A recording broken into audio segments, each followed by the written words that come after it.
রাসূলুল্লাহ সাল্লাল্লাহু আলাইহি ওয়াসাল্লাম বলেন, খায়রুকুম মান তাআল্লামাল কুরআনা ওয়া আল্লামা।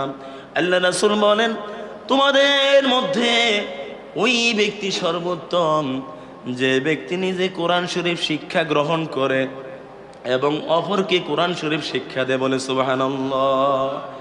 আগে বলছে নিজে কি করে, শিক্ষা করে, এরপরে বলছে অপরকে কি দে, শিক্ষা দে।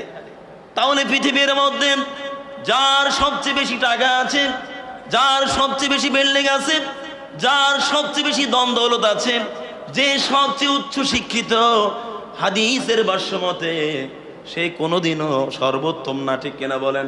কিন্তু যে ব্যক্তি কোরআনুল কারীম নিজে শিক্ষা গ্রহণ করে এবং অপরকে যে ব্যক্তি কোরআন শরীফ শিক্ষা দেয়, হাদিসের ভাষ্য মতে ওই লোকটাই হচ্ছে সর্বোত্তম ব্যক্তি। বলে সুবহানাল্লাহ।